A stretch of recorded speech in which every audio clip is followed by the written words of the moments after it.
বাংলাদেশের রাজনীতি এখন কার হাতে এবং এই রাজনীতি কোত্থেকে কিভাবে পরিচালিত? এটি কি ডক্টর মোহাম্মদ ইউনূসের যে সরকারি বাসভবন যমুনা সেখান থেকে নিয়ন্ত্রণ করা হচ্ছে?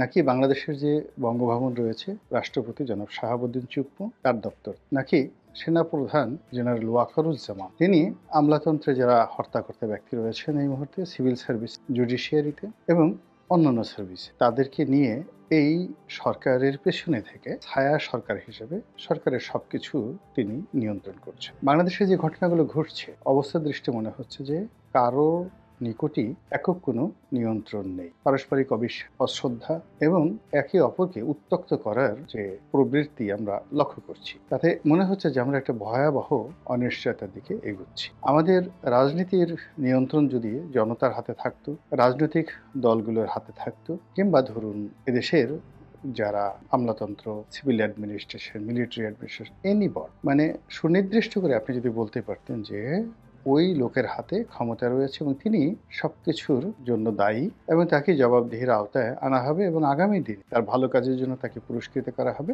মন্দ কাজের জন্য তাকে তিরস্কার করা হবে। এরকম একটা সিঙ্গেল মানুষ শেখ হাসিনার পতনের পর এখন পর্যন্ত খুঁজে পাওয়া যায়। প্রায় সবাই অন্যের উপর দায়িত্ব চাপাচ্ছেন, কেউ কেউ অতি ভালো মানুষ সেজে নিজেদের ব্যর্থতার কথা বলার চেষ্টা করছে। কিন্তু জনজীবন এতটা দুর্বিষহ হয়ে পড়েছে এবং এতটা জটিল হয়ে পড়েছে, কোনো অবস্থাতেই মানুষের যে প্রয়োজন, মানুষের যে আবেগ, মানুষের যে উচ্ছ্বাস এবং বেঁচে থাকার যে আগ্রহ, এই সবগুলো পরস্পরের সাথে যুদ্ধ করছে। ফলে মানুষের অকাল মৃত্যু হচ্ছে, অকাল বার্ধক্য হচ্ছে, আমাদের যে জাতীয় উৎপাদন সেটি ব্যাহত হচ্ছে এবং যেটিকে বলা হয় রিপ্রোডাক্টিভ হেলথ। এমনকি সন্তান ধারণ করার জন্য একটা নারীর যে মন মানসিকতা দরকার বা সন্তান উৎপাদনের জন্য একটি পুরুষের যে সক্ষমতা দরকার, এটিকে বলা হয় রিপ্রোডাক্টিভ হেলথ। এই জিনিসটিও অর্থনীতির সূত্র অনুযায়ী ক্রমশ নিঃস্বের দিকে যাচ্ছে। ফলে আপনি গত 6 মাসে যদি গর্ভধারণের ইতিহাস দেখেন, সন্তান প্রসবের ইতিহাস দেখেন এবং নবজাতক যারা রয়েছেন তাদেরকে মূল্যায়ন করেন, আপনি দেখবেন যে আমাদের এই সমাজের যে ক্ষতচিহ্ন সব কিছুই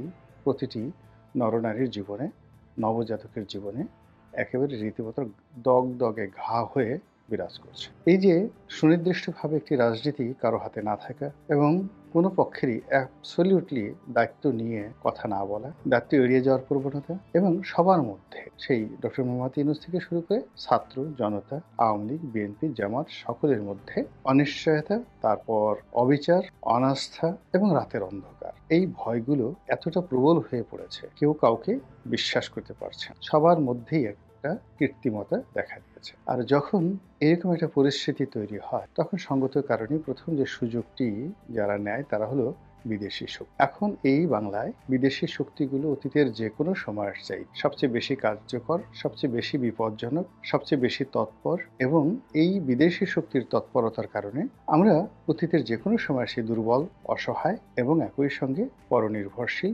পরজীবীতে পরিণত হতে যাচ্ছি। দ্বিতীয় যে বিষয় সেটি হলো রাজনীতির যে ধ্যান ধারণা, তথ্য এবং উপাত্ত এবং আইডিওলজি যেটিকে বলা হয়, এটি সবসময় দেশের বাইরে থেকে আসে। যেমন ইমাম খমেনি, আয়াতুল্লাহ খামেনি, তিনি যখন প্যারিসে ছিলেন এবং সেখান থেকে যখন প্যারিসের রাজধানী মানে ফ্রান্সের রাজধানী প্যারিসে বসে তিনি যখন তেহরান নিয়ন্ত্রণ করতেন, তখন তেহরানের যে দুর্গতি আজকের মতোই ছিল। কিংবা মুসলিম ব্রাদারহুড যখন নিষিদ্ধ ছিল এবং যে সময়টিতে দেশের বাইরে থেকে তারা সব কিছু নিয়ন্ত্রণ করত, হোসনি মোবারকের শেষ জামান, তখন মিশরে যে দুর্ভোগ এবং দুর্দশা ছিল এটা আমাদের মতোই ছিল। পাকিস্তানেও একই অবস্থা। পাকিস্তানের রাজনীতিতে এটা সুদীর্ঘ সময় ধরে নওয়াজ শরীফ তিনি কখনো দুবাইতে অথবা কখনো সৌদি আরব থেকে দেশের রাজনীতি নিয়ন্ত্রণ করেছেন।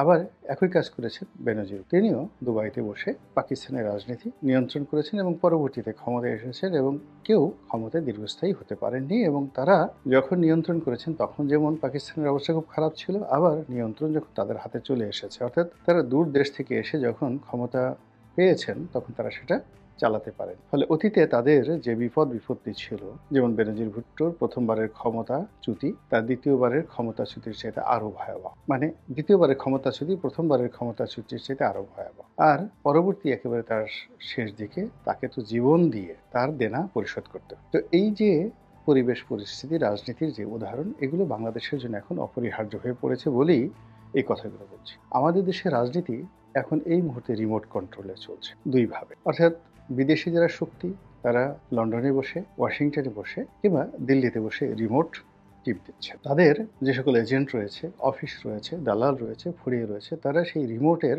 সেই যে কোড নাম্বার সেই অনুযায়ী বা এখানে লাফালাফি করছে, বকা দিচ্ছে, কর্মকাণ্ড করছে এবং একটার পর একটা অনার সৃষ্টি তারা তৈরি করে চলেছে। দ্বিতীয় যে বিষয়টি সেটি হলো আমাদের যে রাজনৈতিক শক্তিগুলো রয়েছে এটিও এখন রিমোটে পরিচালিত হচ্ছে। যদি আমরা আওয়ামী লীগের কথা বলি, এটি 100% এখন রিমোট নিয়ন্ত্রিত একটি রাজনৈতিক দল। শেখ হাসিনার পক্ষ থেকে বা তার ঘনিষ্ঠজন যারা রয়েছেন তাদের পক্ষ থেকে প্রতি মুহূর্তে রিমোটে ফ্রিকোয়েন্সি ছেড়ে দিয়ে বাংলাদেশটাকে পুরো যাকে বলা হয় বিদ্যুতায়ন বা ইলেকট্রিফাইড করা যে চেষ্টা শেখ হাসিনা করে যাচ্ছেন, তার ফলে এমন কোনো দিন নেই যে আওয়ামী লীগকে নিয়ে বাংলাদেশে খবর না হচ্ছে। এই খবর দূরে বসে তাদের কাছে কেমন লাগছে, কিন্তু এই খবরে যারা শিরোনাম হচ্ছেন বাংলাদেশে বসে, তাদের এক একজনের জীবন রীতিমতো জাহান্নামে পরিণত। দ্বিতীয় যাদের কথা বলবো সেটা হলো বিএনপি। এখন বিএনপির চেয়ারপারসন বেগম খালেদা জিয়া এবং জনাব তারেক রহমান দুজনই লন্ডনে রয়েছেন এবং বেগম খালেদা জিয়া 18 সালের পর থেকে দীর্ঘদিন তিনি কারাভোগ করেছেন। তো তখন মূলত কার্যত তিনি অসুস্থ ছিলেন এবং এখন অসুস্থতা এবং বার্ধক্য দুটোই তাকে বলতে গেলে একটি মনুমেন্টে পরিণত করেছে, একটি ইনস্ট্রুমেন্টে পরিণত করেছে, একটি আবেগে পরিণত করেছে। অর্থাৎ তিনি ঐক্যের একটা প্রতীক, সম্মানের একটা প্রতীক, মর্যাদার একটি প্রতীক। কিন্তু এর বাইরে ইফেক্টিভ ওয়েতে লিডারশিপ যেভাবে তিনি 80-র দশকে 90-র দশকে পরিচালনা করেছেন ওটি এখন আসলে পুরো অবস্থাতেই সম্ভব। ফলে 2018 থেকে দলের নেতৃত্ব মূলত তারেক রহমান সাহেবের হাত এবং তিনি সেই কাজটি করে যাচ্ছেন রিমোটের মাধ্যমে দূর থেকে। তার দলের যারা লোকজন রয়েছেন তাদের আনন্দের সীমা নেই, খুশির সীমা নেই। তারা এখন কেউ বলার চেষ্টা করছে যে তাদের নেতা এতটা পুত পবিত্র, মানে সেই পুত পবিত্রর নাম অজু ছাড়া নেওয়া যায়। কথাটা বলে ফেলা হয়েছে, সরি বলা হয়েছে, তারেক রহমান সাহেব নিজে বিব্রত হয়েছেন, ডাজ নট ম্যাটার। কিন্তু এই ধরনের ভাষা ব্যবহার করে মূলত তারেক রহমানকে তুষ্ট করার জন্য এই দলের মধ্যে রীতিমতো ছুটোছুটি শুরু হয়ে গেছে। এখন এই যে তিনি এমন পবিত্র যে তার নাম অজু ছাড়া উচ্চারণ করা যায়। আল্লাহর নাম যেখানে আমরা বাথরুমে বসে নিতে পারি, রাসূলের নাম মুহাম্মদ রাসূলুল্লাহ সাল্লাল্লাহু আলাইহি ওয়াসাল্লাম, এই কথাটা বলতে অজুর দরকার হয়। জিবরাইলের নাম নিতে, ইসরাফিলের নাম নিতে, এমনকি আজরাইলের নাম নিতে অজুর দরকার হয়। পবিত্র কালামে পাক, কালামে রব্বানি, মাযহাবগুলোর মধ্যে এটা নিয়ে বিতর্ক রয়েছে। এক গ্রুপ বলছেন যে এই পবিত্র গ্রন্থটি স্পর্শ করার জন্য শরীরে অজু থাকা দরকার। অন্য গ্রুপ বলার চেষ্টা করছেন যে না, অজু ছাড়াও এটা স্পর্শ করা যাবে এবং তেলাওয়াত করা যাবে। এই যদি হয় কালামে রব্বানির অবস্থা, এই যদি হয় মহান আল্লাহ রাব্বুল আলামিনের অবস্থা, তো সেখানে জনাব তারেক রহমানের যারা কর্মী রয়েছেন তারা তাকে কোথায় নিয়ে গেছে এবং এটি এই রিমোট কন্ট্রোল রাজনীতির একটা বীজবৃক্ষ। সেটা কিভাবে, এটা আবার আলাদাভাবে বলতে হবে। অর্থাৎ যে নেতা বলেছেন তার সঙ্গে তারেক রহমান সাহেবের ফ্রিকোয়েন্সি এবং তারেক রহমান সাহেবের সঙ্গে জনগণের ফ্রিকোয়েন্সি, এই সব মিলিয়ে এখানে একটা আবহাওয়া তৈরি করে ফেলেছে। তৃতীয় যে গ্রুপটি এই মুহূর্তে রয়েছে, স্পষ্টতই এখানে দেশের বাইরে অনেক সাংবাদিক রয়েছেন, ইউটিউবার রয়েছেন, তাদের একটা বিরাট প্রভাব রয়েছে এই মুহূর্তে বাংলাদেশে সরকারি দপ্তরগুলোতে, বেসরকারি দপ্তরগুলোতে, এবং এর মধ্যে 1 নম্বরে রয়েছেন জনাব পিনাকি ভট্টাচার্য। জুলকারনাইন শাহের থেকে শুরু করে তাসনিম খলিল, কনক সরোয়ার, ওনাদের দাপটও কোনো অংশে কম। এর বাইরে বিদেশি যারা গণমাধ্যম রয়েছে, আল জাজিরা রয়েছেন, সিএনএন রয়েছে, নিউ ইয়র্ক টাইমস রয়েছে, তাদেরও একটা ব্যাপক ভূমিকা এই মুহূর্তে বাংলাদেশে কাজ করছে এবং পুরোটাই পরিচালিত হচ্ছে রাষ্ট্রশক্তির প্যারালাল, রাজনৈতিক শক্তির প্যারালাল বা সামন্তরাল এবং ক্ষেত্র বিশেষে বাস্তবতার বিরুদ্ধে।